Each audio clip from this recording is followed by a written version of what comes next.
నమస్తే, welcome to Telugu one cinema. This is Divyasri. Megastar Chiranjeevi కథానాయకుడిగా Bimbisara fame Mallidi Vashishtha దర్శకత్వంలో రూపొందుతున్న చిత్రం విశ్వంభర. యూవి క్రియేషన్స్ నిర్మిస్తున్న ఈ సోషియో ఫ్యాంటసీ ఫిలింపై మంచి అంచనాలున్నాయి. ఈ మూవీ షూటింగ్ దాదాపు పూర్తయింది. ప్రస్తుతం పోస్ట్ ప్రొడక్షన్ వర్క్ శరవేగంగా జరుగుతోంది. ఇప్పుడు ఈ సినిమాకి సంబంధించి ఓ న్యూస్ హాట్ టాపిక్గా మారింది. విశ్వంభరను మొదట 2025 సంక్రాంతికి విడుదల చేయాలని ప్లాన్ చేశారు. ఆ తర్వాత వేసవిలో విడుదలయ్యే అవకాశం ఉందని వార్తలు వినిపించాయి. కానీ అది జరగలేదు. అయితే ఈ మూవీ విఎఫ్ఎక్స్ వర్క్ కారణంగా ఆలస్యం అవుతున్న సంగతి తెలిసిందే. ప్రముఖ కంపెనీలతో ప్రతిష్టాత్మకంగా విఎఫ్ఎక్స్ వర్క్ చేయిస్తున్నారు. దీనికోసం ఏకంగా 75 కోట్లు ఖర్చు చేస్తున్నట్లు తాజాగా ఓ న్యూస్ చక్కర్లు కొడుతోంది.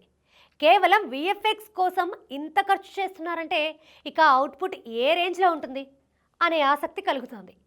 మెగా ఫ్యాన్స్ అయితే ఈ న్యూస్తో ఫుల్ ఖుషి అవుతున్నారు.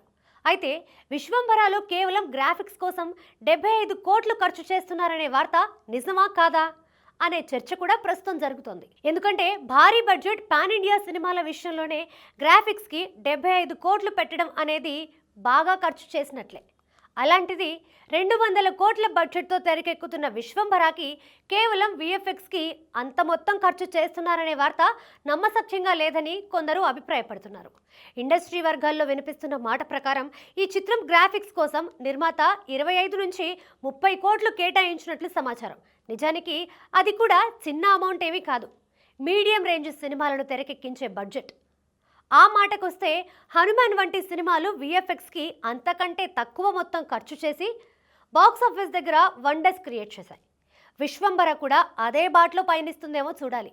ఇదిలా ఉంటే విశ్వంభరను జూలై 24న విడుదల చేయాలని మేకర్స్ ప్లాన్ చేస్తున్నట్లు తెలుస్తుంది. మెగాస్టార్ కెరీర్లో ఈ డేట్కి ఎంతో ప్రత్యేకత ఉంది. ఆయన నటించిన ఇండస్ట్రీ హిట్ ఫిలిం ఇంద్ర 2002లో జూలై 24నే విడుదలైంది. దీంతో ఈ తేదీకి వస్తే బాగుంటుందని మెగా ఫ్యాన్స్ కూడా ఆశపడుతున్నారు.